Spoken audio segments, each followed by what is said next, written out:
Hoy Fuerza Latina abre una ventana en Haití. Durante el siglo XVIII fue la colonia rica de Francia y en 1804 se convirtió en la primera nación latinoamericana y caribeña en proclamar su independencia. Hoy Haití es el país latinoamericano olvidado. El recrudecimiento de la violencia armada y el resurgimiento del cólera tienen la nación sumida en una crisis humanitaria. Entonces es como alarmante, triste que un país que con eso se queda bien amigable, nada de ver tanto crimen, tantas situaciones que cada vez se ponen en un margen más difícil. Entonces sí, es muy triste ver esto. El terremoto del 2010 partió la historia de Haití en dos. Más de 2.000 personas perdieron la vida y más de 2 millones quedaron en la miseria. A una década de caos económico se le sumó la crisis política desatada con el asesinato, en julio del 2021, del presidente Jovenel Moïse. Con una gobernabilidad menoscabada, los vínculos entre las élites y el crimen organizado han hecho que las pandillas tomen el control de las principales ciudades. Frente a este panorama, la ola de migrantes, haitianos y haitianas a países vecinos no para de crecer. Y es la solidaridad, el ímpetu alegre y el esfuerzo de mujeres como Jessie y Jessica Valse los que permiten que el infierno del exilio se convierta en oportunidad. Hoy en Fuerza Latina, Espacio Migrante, la iniciativa de las hermanas Valse, un rincón de esperanza en Tijuana para aquellos y aquellas que, como ellas, sueñan algún día con regresar. Jessie, gracias por esta conexión con Fuerza Latina, tú allá en Tijuana, nosotros en el Palacio de la Cultura de Medellín, Colombia. Es un gusto tenerte en nuestro programa. Muchas gracias, Natalie. Pues es un placer estar con ustedes y también compartir de mi experiencia como migrante y también como el trabajo que hacemos aquí en Espacio Migrante. Jessie, te decía que yo estoy en Medellín, pero preparando este programa tengo que confesarte que parte del corazón se fue para Haití. Ese país de una historia tan rica, de personas tan maravillosas y al mismo tiempo esas imágenes de niños y niñas en estado de desnutrición, en condiciones de intemperie. Jessie, ustedes que saben la realidad, que saben qué está pasando allá, cómo se ve tu país desde el exilio. Pues es completamente diferente de cómo pues crecí allá, ¿no? Y se ve que cada día se pone aún peor, ¿no? La situación. Pues tener amigos, tener familias, seres queridos que pues están en un país donde pues tengo que salir a la escondida, lo que es pues para vivir, lo que es comida, lo que es pues relacionarme con los demás, pero por el crimen organizado que hay que estar muy vigilados y pues la gente no tiene confianza en ninguno de ellos porque no sabe quién está a la par tuya. Entonces es una situación que se vive diariamente y pues se pone aún peor cada día, ¿no? Hay algo que uno sabe pero que no deja de impactar cada vez que lo escucha. El 4% de la población tiene el 70% de la riqueza del país. Es, imagino yo, unas familias riquísimas que viven en una especie como de unidades residenciales completamente custodiadas, indiferentes o quizás desconociendo el hambre que vive la gran mayoría. Jessie, ¿cómo es crecer y vivir en un país así? Vamos a decir en los 2008, 2000, que no era tanto, ¿no? La violencia, ¿no? Que podías vivir bien, pues había trabajo, pero ahora es aún peor porque, como comentaban, el 4% son gente que pues sus hijos no viven en Haití, sus esposas no viven en Haití, sino que tienen el negocio en Haití y están bien protegidos, ¿no? El arroz, nada más 2 familias tienen control de la venta del arroz en todo el país y que se elimina totalmente la producción local. Las familias que tienen esta firma de vender arroz son arroz exportados de Estados Unidos. Entonces, pues la gente rechaza completamente la comida local porque aún está muy cara y la canasta vacía no ni existe, ¿no? Literalmente, pues es como una dieta muy horrible de cómo lo viven, ¿no? Yo como para no sufrir, pero no es como lo como por gusto, ¿no?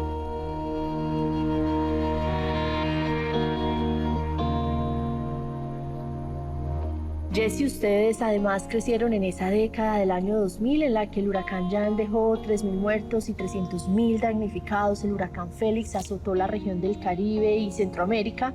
Y sobre todo, Jesse, ustedes sobrevivieron a ese fatídico 12 de enero del 2010. Le recordamos a nuestra audiencia latinoamericana que Haití fue devastado con un terremoto que marcó, fueron 7 grados en la escala de Richter, que dejó las construcciones de la zona metropolitana de Puerto Príncipe completamente colapsadas, y que se llevó miles de vidas. ¿Qué ha hecho Jesse? Sobrevivir a desastre natural tras desastre natural mezclado con corrupción y obviamente con la violencia y el estado de terror que implantó la familia Duvalier. Yo me acuerdo que estaba en el tercer grado de secundaria.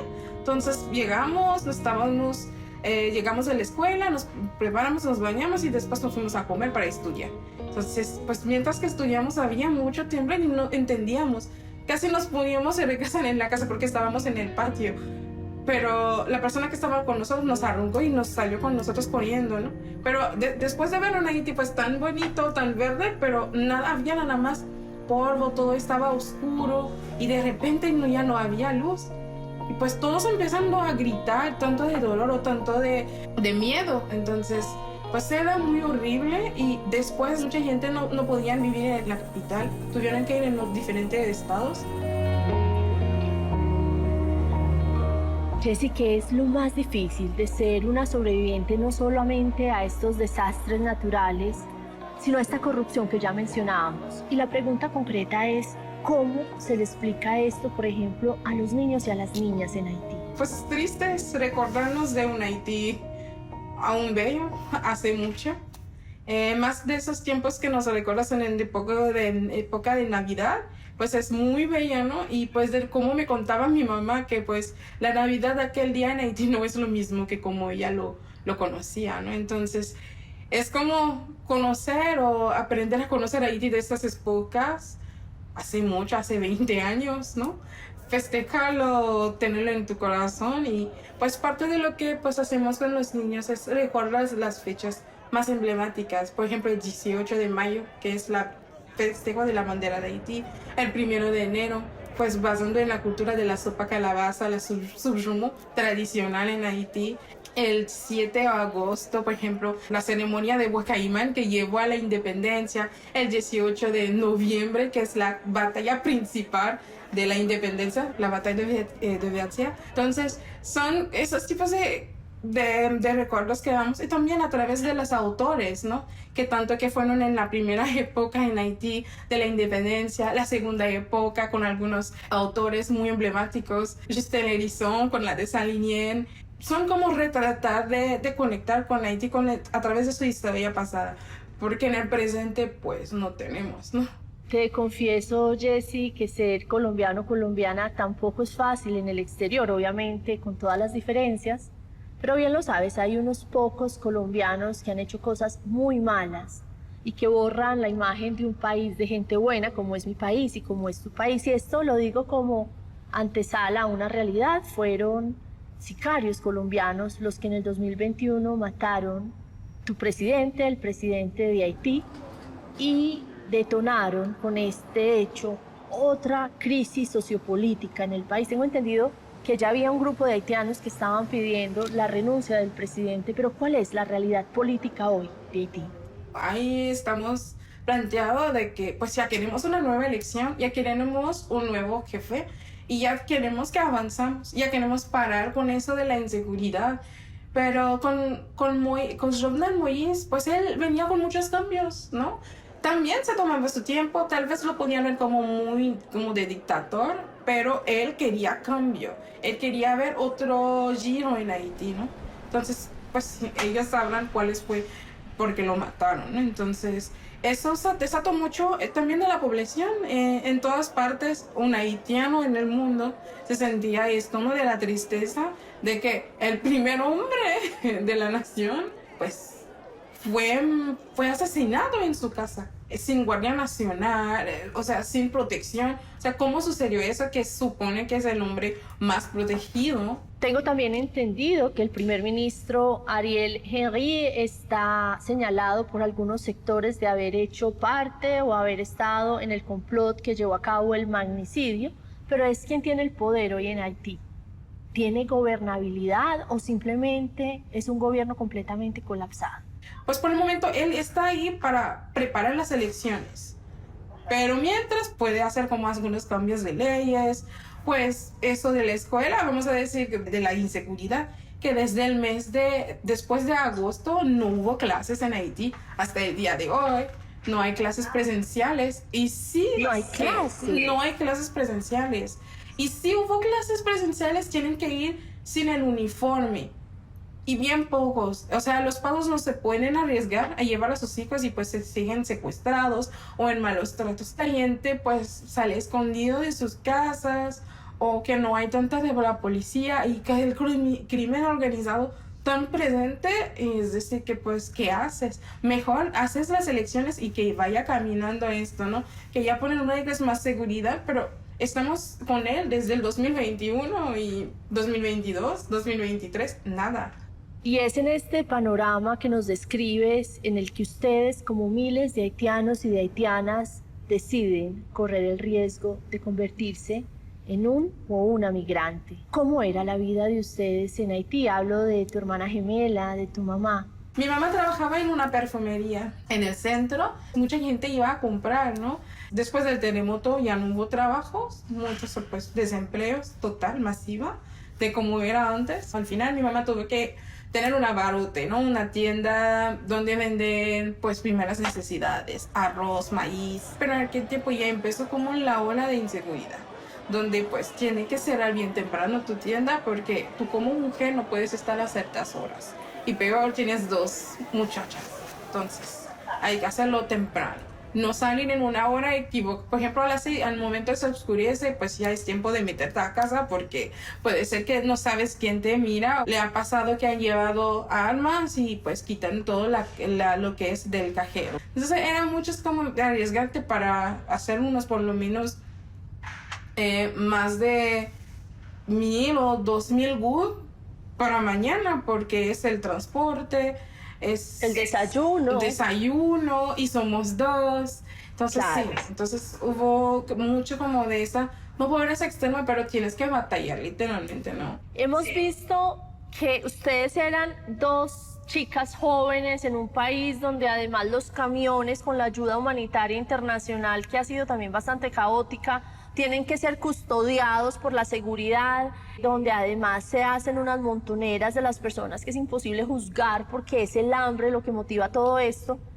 Pero Jessie, es esa realidad la que hace que ustedes digan, nosotros también nos vamos, también es el momento de partir. La parte de los apoyos humanitarios, pues a veces lo hacen de una forma donde la gente literalmente vienen a dar, por ejemplo, no digo que pues sí es lo que tienen, pero 100 despensa por 500 personas. Entonces es como que pues ya ahí sí nos vamos a amontonar porque no hay para todos.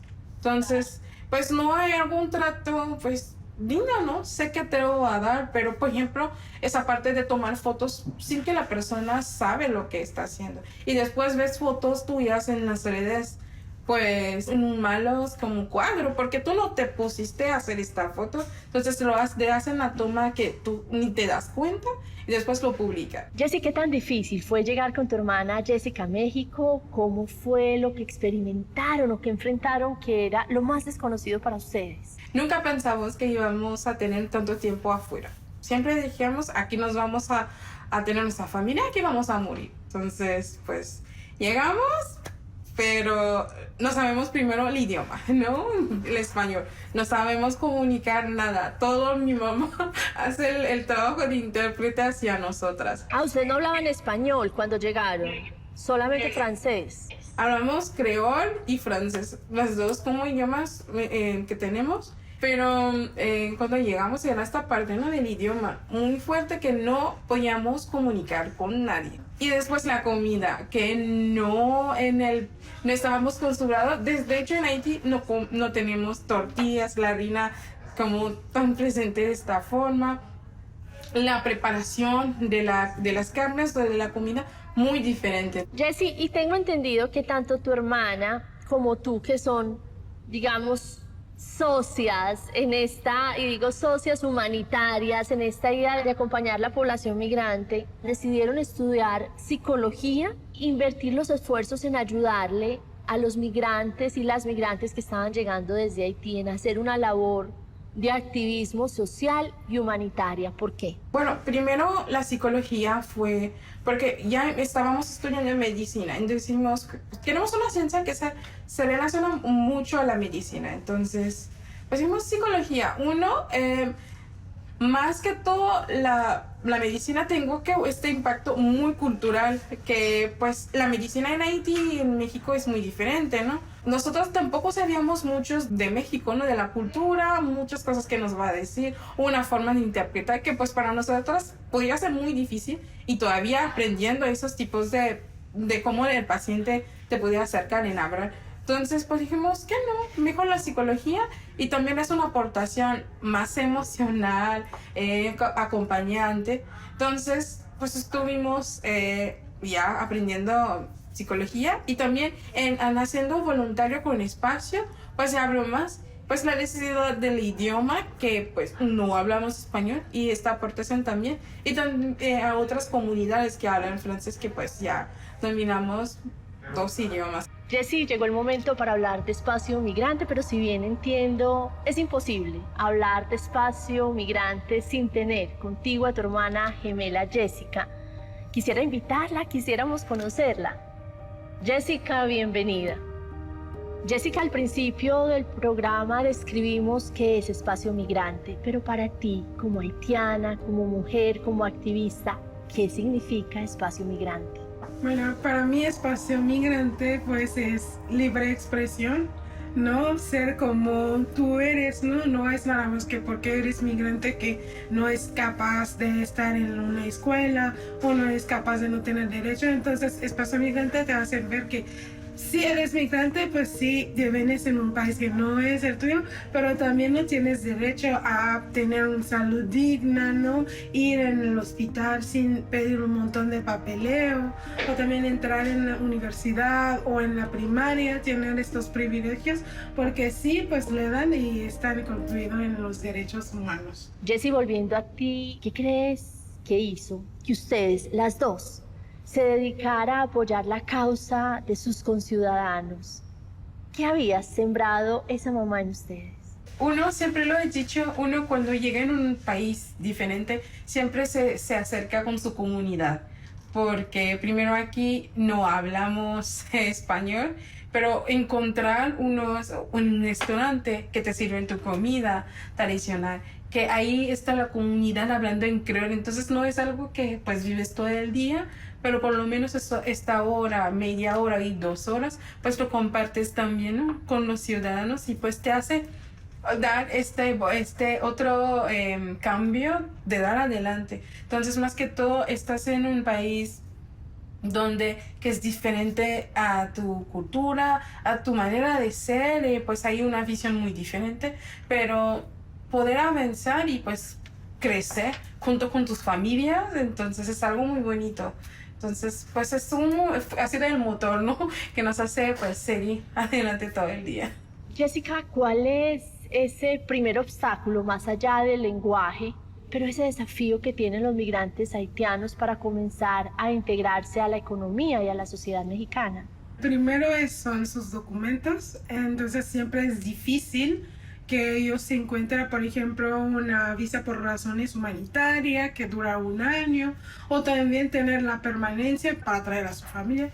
Pero el mayor desafío es ¿no? Y pues diría después que es encontrar un trabajo, ¿no? Salir adelante, encontrar una casa donde vivir. Jessie, los migrantes llegan con niños y niñas. ¿En qué condiciones emocionales llega esa población haitiana a México y a otros países? Bueno, muchos de ellos pues llegan en un momento pues muy desnutridos porque en Tapachula cuando llegan pues no es un estado fácil porque ahí está la mayor pobreza de México.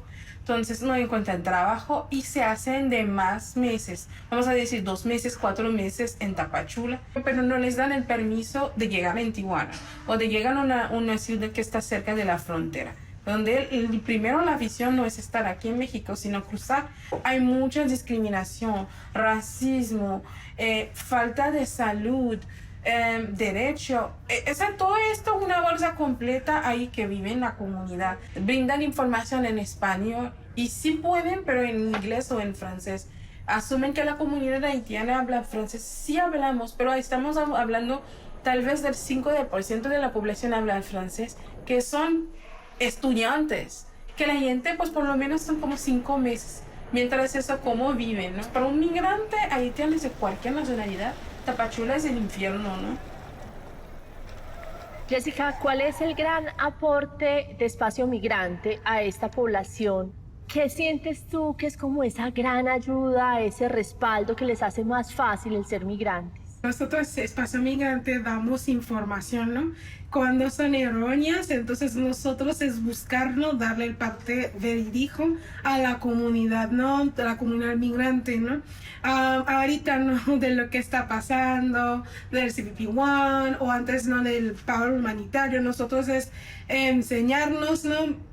Aprender y después no darle información a la comunidad, ¿no? Las ventajas y dando las desventajas, ¿no? Y también aquí en Espacio tenemos una clínica legal, entonces que asesore, ¿no? Con sus documentaciones y también referimos a hospitales que estamos cerca, pues una clínica que está cerca de Espacio que da pues a primer apoyo, ¿no? De salud. Si alguien quiere poner a su hijo en primaria o secundaria o en la universidad, entonces somos el fuente, ¿no? Dice, tal universidad da beca o tal escuela pues acepta al niño, no tienes que llenar un montón de papeleo, o si te interesa también hay otros tipos de trabajo porque algunas empresas nos acercan, ¿no? Y dicen, tenemos vacante. Y también tenemos un programa de justicia alimentaria que son tarjetas, que son monederos, donde hay un depósito de dinero, donde la gente puede ir en una tienda específica para comprar sus alimentos.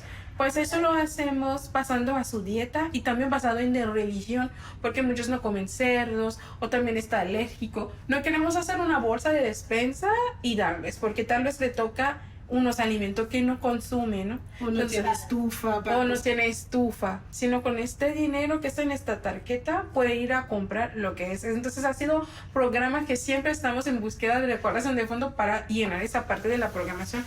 Jessica, ¿ustedes creen que algún día van a regresar a Haití? Sí.